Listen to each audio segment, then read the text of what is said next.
बिस्मिल्लाहिर्रहमानिर्रहीम। अजीज़ तलबा व तालिबात अस्सलाम वालेकुम। मैं professor Musharraf Mahmood CMM lecture से आपसे मुखातिब हूँ। उम्मीद है आप खुश व खुर्रम होंगे। अजीज़ तलबा, हमारा आज का मौजू साल दवम का सबक नंबर 11, मवासलात के जदीद ज़राए। मवासलात कहते हैं कम्युनिकेशन को, यानी पैगाम पहुंचाना, वसूल करना, ज़राए तरीके, यानी लेटेस्ट वे ऑफ कम्युनिकेशन। मजमून है, ये साइंसी मजमून है, इसमें साइंस की मालूमात है। आमतौर पर तुलबा को ये मजमून खुश्क लगता है क्योंकि बाहम मरबूत भी नहीं है, मगर मैं कोशिश करूंगा कि आपको दिलचस्प अंदाज में समझा सकूं।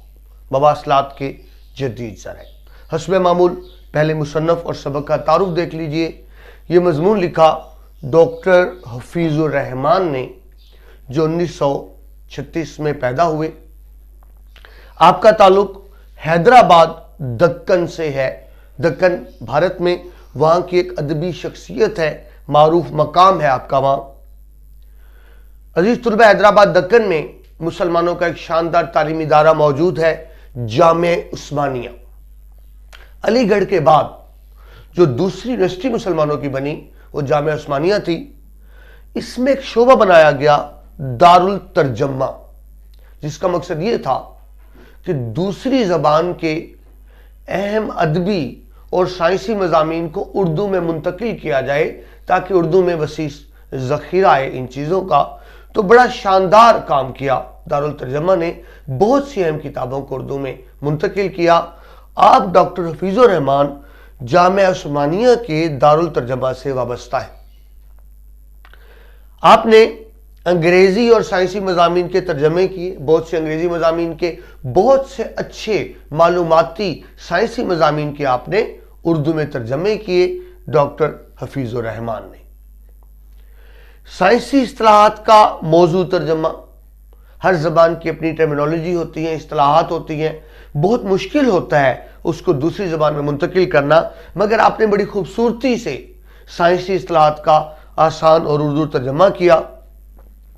बहुत से उम्दा तख्लीकी मज़ामीन के खालिक हैं, तहकीकी तख्लीकी मज़ामीन लिखे, आसान और सादा तर्ज बयान मिलता है डॉक्टर हफीजुर रहमान के यहाँ कि कारी को समझने में कोई मुश्किल पेश नहीं आती। तो ये तो था बतौर पे तारुफ के मवासलात के ज़राए। ये एक साइंसी मजमून है जो आप पढ़ रहे हैं। अब आगे बढ़ते हैं सबक की तारुफ की तरफ। इसमें मवासलात की इब्तदाई तारीख का मुफस्सल बयान है, मुफस्सल तफसीली बयान। अब यह थोड़ा फर्क है समझने में। दरअसल इसमें मवासलात की इब्तदाई तारीख बयान की गई है, यानी कदीम ज़माने में इंसान पैगाम रसानी किस तरह से किया करता था, तारीख बयान की गई। जबकि सबक का नाम है मवासलात के जदीद ज़राए। तो दरअसल इस सबक में बुनियादी तौर पर जदीद ज़राए नहीं बयान किए गए, बल्कि मवासलात की तारीख को बयान किया गया है। ये ज़हन में रखिएगा। मवासलात के शोबे में इनकलाबी इकदामात का जिक्र है इस सबक के अंदर। आप जानते हैं साइंस ने तरक्की की है, बहुत तेजी से तरक्की की, बहुत ज्यादा तरक्की की। अगर आप बात को यूं समझें कि 100 साल पहले का इंसान आज जिंदा होकर आ जाए तो शायद वो हवाओं में उड़ते जहाज और सड़क पर चलती मोटरों को और घर में जो इलेक्ट्रॉनिक्स की चीजें हैं उनको देखकर शायद वो खौफ से ही मर जाए कि ये क्या हो रहा है। इतनी तरक्की की साइंस ने। जहां साइंस के हर शोबे ने तरक्की की, वहां मवासलात के शोबे में भी तरक्की हुई है। कम्युनिकेशन में भी बहुत इनकलाबी इक़दाम आए हैं, जिसका जिक्र आप इस सबक में पढ़ेंगे। मवासलात में क्या तरक्की हुई, तो बुनियादी तौर पर यूं समझें कि वक्त और मकाम और वक्त के आमिल का खात्मा हो गया, यानी time and space factor has been eliminated.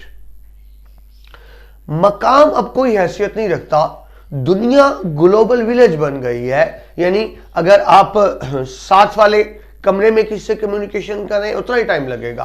America, बरतानिया, मगरब मशरक़ बईद, दुनिया के किसी भी मुल्क से आप राब्ता करते हैं तो वक्त बराबर लगता है। अब दुनिया एक छोटे से गांव की शक्ल इख्तियार कर गई है, यानी अब इस चीज की अहमियत नहीं रही कि कम्युनिकेशन कितनी दूर की जा रही है। अब आप जब नेट पर बैठते हैं, कंप्यूटर पर बैठते हैं, तो गोया सारी दुनिया आपके सामने। अब मकाम, स्पेस फैक्टर नहीं रहा। उसी तरह से टाइम फैक्टर, वक्त कामिल बाकी नहीं रहा। अगर आप अपने नाइबर्स में मैसेज भेज रहे हैं, टाइम उतना ही लगेगा। वही मैसेज या मेल आप किसी दूर दराज के मुल्क में करें, टाइम उतना ही लगेगा। यानी अब टाइम एंड स्पेस फैक्टर बाकी नहीं रहा। इतनी तेज हो गए हैं ज़राए मवासलात, इसकी तफसील हम पढ़ेंगे। एक अहम बात, अशिया के हुजम कहते हैं साइज और वजन में कमी हो गई। यानी पहली चीजें वजन में और शेप में बड़ी हुआ करती थी, बड़ी बड़ी चीजें थी। अब बुस्तानी कहा जाता है कि जब इब्तदाई कंप्यूटर बना था वो साइज में इतना बड़ा था कि जब वो खराब होता था तो उसका मेन गेट खोलकर 10-15 लोग कंप्यूटर के अंदर चले जाते थे और जाकर उसको देखते थे कि खराबी किस जगह पे। जब वो गर्म होता था तो उस कंप्यूटर की छत पर खड़े होकर उस पर पानी की बाल्टियां डाली जाती थी उसको ठंडा करने के लिए। इन इतने बड़े साइज में थे। अब एक छोटा सा मोबाइल जो आपकी जेब में है उसमें मुकम्मल कंप्यूटर है। यानी चीजें साइज में और वजन में कम हुई हैं, रिड्यूस हुई हैं चीजें। ये एक तरक्की हुई कि वो जो पहले बहुत बड़ी बड़े साइज और बड़े बड़े वजन में चीजें हुआ करती थी, अब वो बहुत छोटे वजन में आ गई हैं। लेकिन उन अशिया की कारकर्दगी में इजाफा हुआ है। चीजें साइज में कम हुई हैं, एफिशिएंसी बढ़ी है। वो जो पहले बड़ी बड़ी मशीनें थी उनकी कारकर्दगी कम थी, स्लो थी। अब वो बहुत छोटी साइज में है लेकिन उनकी कारकर्दगी कई गुना बेहतर हो गई है, ज्यादा हो गई है। मवासलात के शोबे में यही इनकलाब आया है कि चीजें साइज में, हुजम में कम हुई हैं, कारकर्दगी में बढ़ी हैं। एक और चीज बड़ी अजीब बात कि चीजें सस्ती भी हुई हैं इलेक्ट्रॉनिक्स में।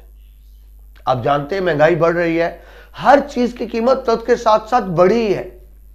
लेकिन इलेक्ट्रॉनिक्स की वाहिद चीज है जिनकी कीमतें कम हुई हैं, सस्ते, मुअस्सर और फौरी ज़राए मवासलात।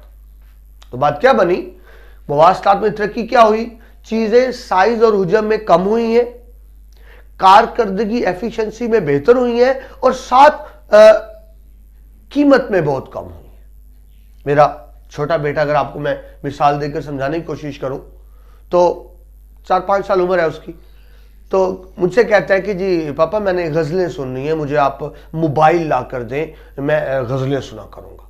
मैं बड़ा हैरान कि इतना बच्चा क्या गज़लें सुनेगा, लेकिन बच्चे तो जिद करते हैं कि गज़लें सुननी है।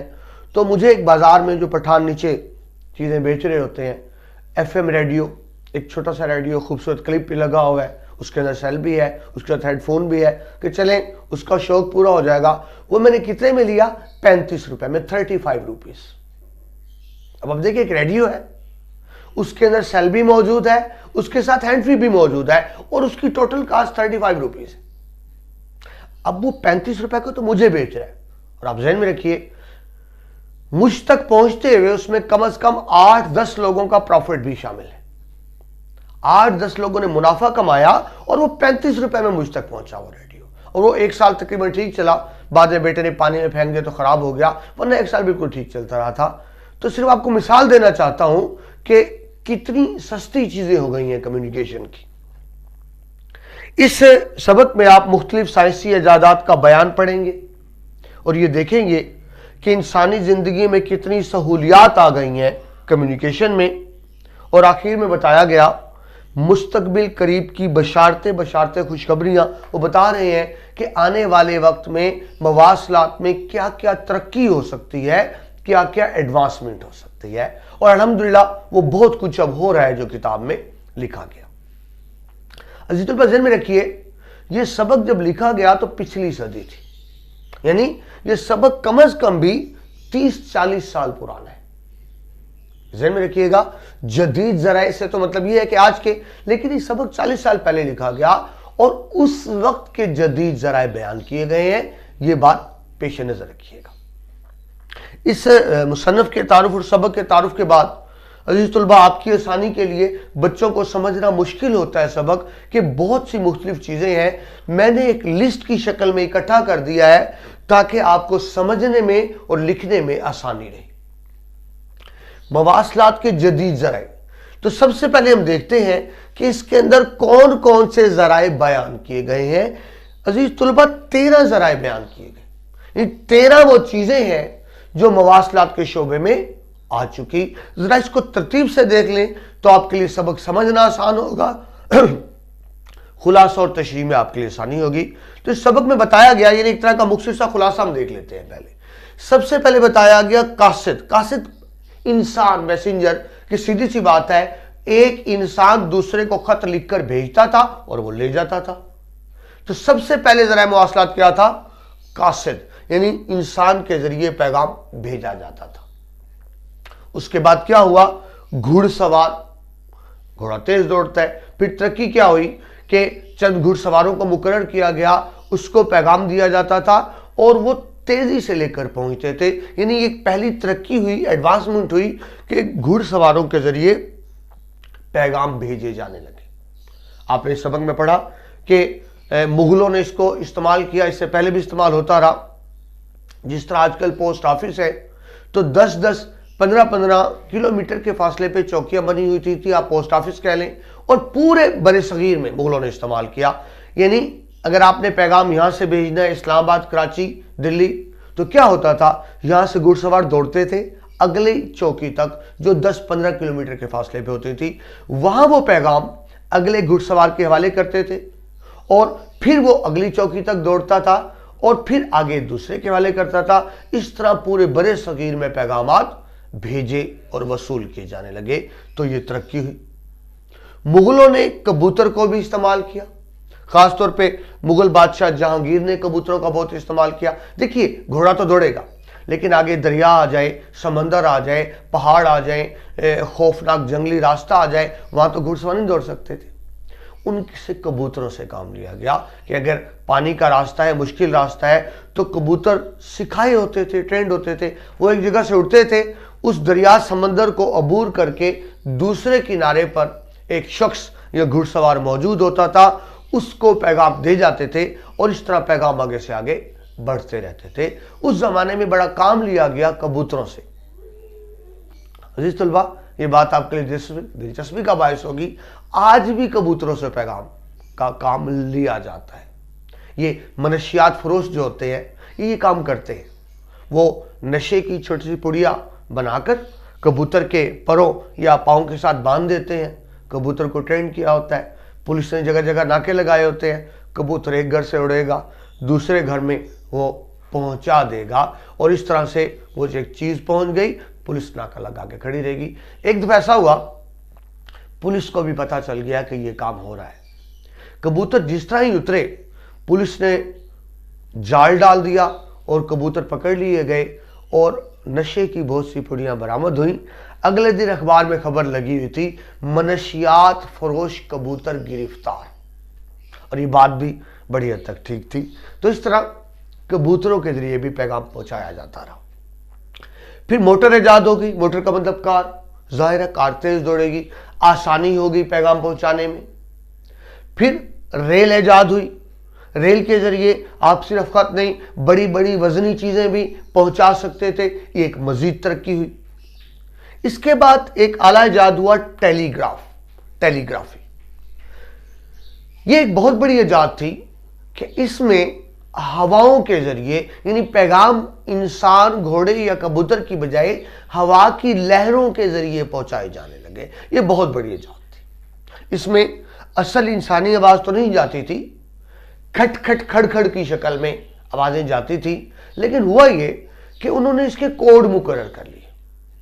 جس طرح آج کے دور میں ایک مذاق میں، حقیقت نہیں مذاق میں بات کروں، شیخوں کے بارے میں کہا جاتا ہے کہ کنجوس ہوتے ہیں، اگرچہ نہیں ہوتے، میں بہت سے شیخوں کو جانتا ہوں جو سخی دل ہے، لیکن ایک بات بنی ہے، شیخ کنجوس ہوتے ہیں تو کیا کرتے ہیں؟ کال نہیں کرتے، وہ کہتے ہیں نہیں میں مس بیل کروں گا، ایک دفعہ بیل آئی تو اس کا مطلب ہے میں ٹھیک ہوں. اگر مس کال 2 دفعہ آئے اس کا مطلب میں تھوڑا سا بیمار ہوں, اور مس کال 3 دفعہ آئے تو اس کا مطلب میں بہت پریشان ہوں, مجھ سے رابطہ کریں. تو دیکھیں پیسہ بھی نہیں لگا, پیغام بھی پہنچ گیا مس کال کے ذریعے. تو کچھ ایسا ہی ہوتا تھا ٹیلی گرافی میں.